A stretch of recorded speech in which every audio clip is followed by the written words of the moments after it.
Welcome in everyone, this is Sean with MTG808 Jr. and today we're going to be taking a look at the first place deck list from our most recent Standard Pauper Tournament.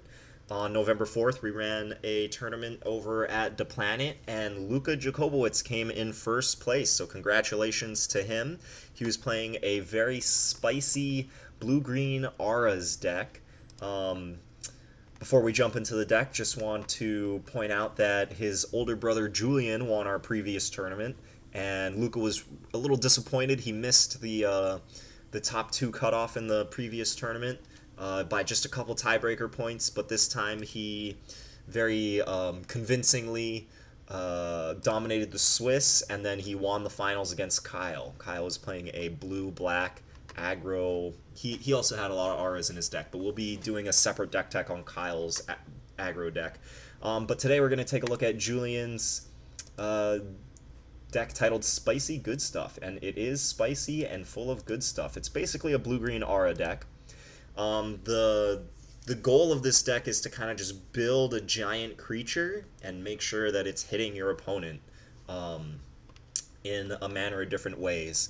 Probably the backbone of this deck is Inventor's Goggles. It is a 1-mana equipment. It gives the equipped creature +1/+2, and it costs 2 to equip. So it's a solid stats boost. The equip cost is reasonable, but the really awesome part about Inventor's Goggles is this line that says, whenever an artificer enters the battlefield under your control, you may attach Inventor's Goggles to it for free.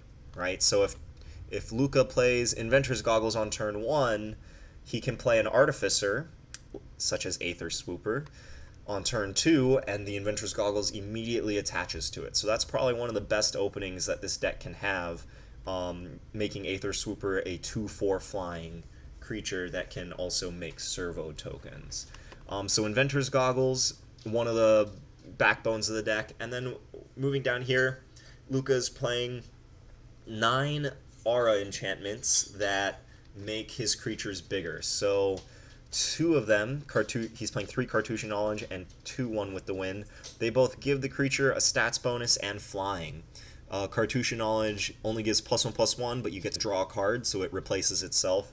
And One with the Wind, it doesn't replace itself, but you get +2/+2 as well as flying. So putting either of these on a creature, letting it go to the air, start bashing with it, lets him start pushing through damage really early. Cartouche's Strength, the 4 of aura that Luca is playing, gives the creature +1/+1 and Trample. Trample is also very relevant for pushing damage through, but the real sweet part of this card, and probably the main reason that Luca is playing it in his deck, is because when it enters the battlefield, whichever creature you attach it to gets to fight an opponent's creature. So if you put it on one of your bigger creatures, you have it fight your opponent's small creature, you get to kill their creature and make your creature bigger. So Cartouche's Strength is a really nice tempo swing that also plays to the game plan of the deck of just making creatures bigger. So he's got a number of ways to make creatures bigger, and he's also got some really sweet creatures. He's got a nice curve that starts at 1. Slitherblade, 1-mana, 1/2 unblockable, right? It cannot be blocked. So if you play this on turn 1, you can just immediately start attacking them no matter what they're playing, right? You're going to be able to start bashing them. Especially if you put like One with the Wind, Inventor's Goggles on it, Cartouche's Strength, you might have a 2, 3, maybe even a 4 power unblockable creature, and it only costs 1 mana to begin with. So Slitherblade, very good start to the curve. Aether Swooper, we've already touched on. It is an Artificer. It's able to make servos, which are artifacts, which will be relevant. We'll be getting to in a little bit. But Aether Swooper already has flying. You can start racing them, punching through damage in the air. But creating the 1/1 servos allows you to kind of start making blockers. So if your opponent can't block you in the air, they kind of just have to start racing you with ground creatures, and the servos that Aether Swooper makes allows Luca to kind of chump block his opponent's creatures, buying him time to finish people off with his evasive threats. So Aether Swooper, all around great card. He doesn't have any 3-drops in his deck, but I guess that wasn't that big of a problem. He has lots of cheap things to do with his mana, so it's not the end of the world that he doesn't have any 3-drops. I guess Cartouche's Strength is a 3-drop. But he does have a couple of 4-drops. We'll talk about Pima Outrider first. Pima Outrider is also an Artificer, so he can immediately attach Inventor's Goggles to it. Pima Outrider has Fabricate 1, which means he gets the choice of making a servo when it comes into play, or giving it a +1/+1 counter. So it's a 3/3 trampler that can either make a servo or become a 4/4 trampler. And, you know, both of those options are good. 4 mana 4/4 trampler it's going to be larger than a lot of the creatures that are going to be in play. And if he has an Inventor's Goggles, he can make it as big as a 5/6 trampler. That's a lot of power and toughness for only 4 mana. So Pima Outrider, very solid card. It also makes servos, which, as I mentioned earlier, are very good at chump blocking. But they are also artifacts, which is a very key point, which we'll be getting to in a little bit. The next creatures, he's got 1 Jade Guardian and 4 Bastion Inventors. And these I'm kind of grouping together because they both have the keyword Hexproof on them. Hexproof says that this creature can't be the target of spells or abilities your opponents control. So your opponents can't target it, but you can. So that means that you can, you know, strap it up with Inventor's Goggles, Cartouche of Knowledge, One with the Wind, Cartouche of Strength, right? All of these you can put onto a creature with Hexproof, but your opponent can't use their removal spells on it, right? There's lots of spells that say destroy target creature, or one of the really common ones that was seeing play is Ice Over, right? It's an aura, you put it on your opponent's creature and it says it doesn't untap as long as Ice Over is on the creature, you know, and that's one of the best strategies that people can use against a deck like this, right? This deck is just trying to make one creature really big. If they have a removal spell to just answer that creature, keep it sapped down or whatever, then this deck is going to have some trouble. But if you are making a hexproof creature big, then they cannot do that. They can't remove it, they can't kill it, they can't lock it down, right? The only way they can answer hexproof creatures is in combat. So Bastion Inventor and Jade Guardian. Jade Guardian costs 4. It's effectively a 3/3 hexproof, right? It comes in and can put a counter on a merfolk, but Luca's not playing any other merfolks, so it has to put the counter on itself. And then Bastion Inventor is a 6 mana 4/4. Now, this is why all those artifacts that I mentioned earlier are very relevant, right? Aether Swooper can make an artifact creature. Pima Outrider can make an artifact creature.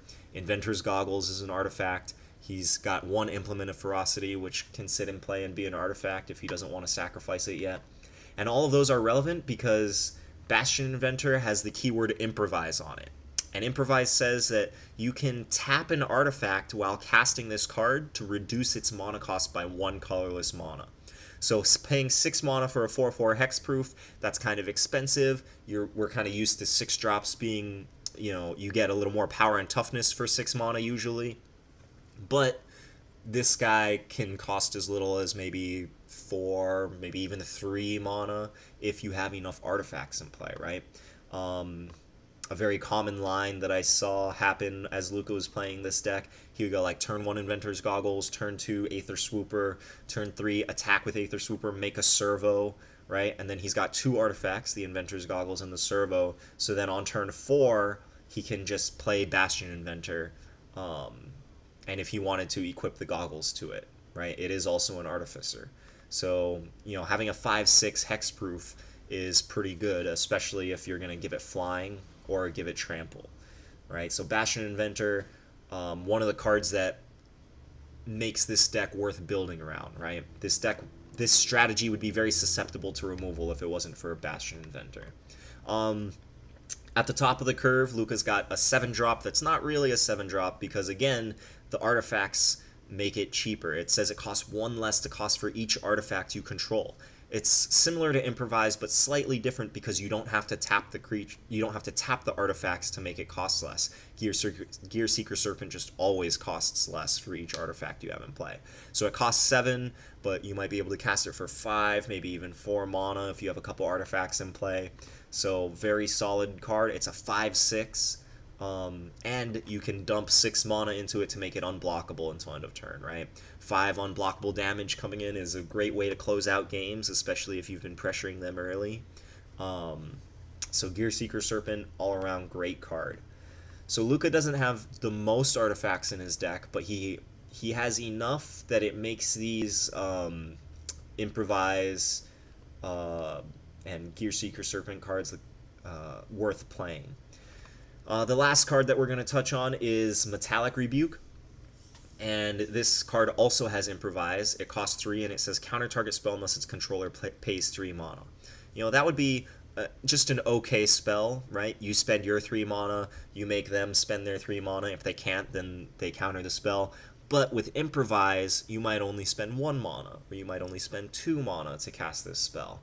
So it allows Luca to kind of keep his opponent from resolving their big expensive threats that might threaten to outrace you know, the clock that he's putting on his opponent with his evasive creatures.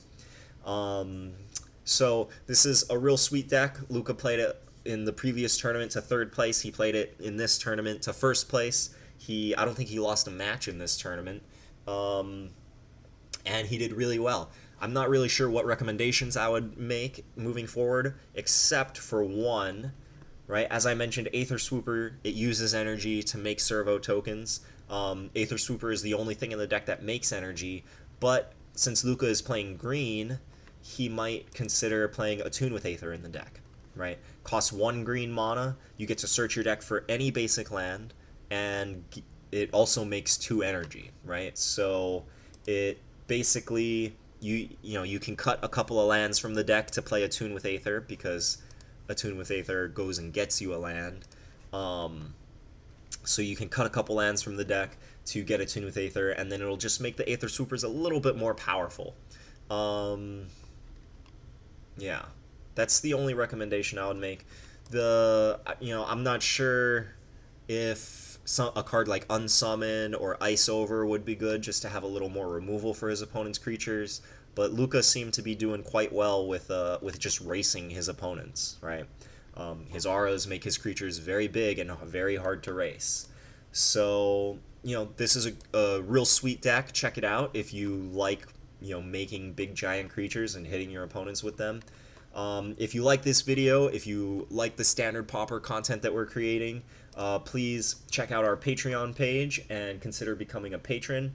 Your monthly donations will go towards supporting the youth tournaments that we run, support making the content like this, and if you donate $10 or more per month, you can get your name on one of these sweet plaques in one of our local game stores here on Oahu, Westside Comics, Turtle Zone, and The Planet. So if you want to get your name on one of these plaques, get a little bit of recognition for your community support, please consider becoming a Patreon contributor, and you'll be supporting not only these awesome opportunities for the youth players here on Oahu, but you'll also be supporting the great Standard Pauper Tournament content that we are putting out. So thank you for stopping by, and you know, hit that subscribe button to make sure that you're getting all of the updates on Standard Pauper content, and I will catch you later.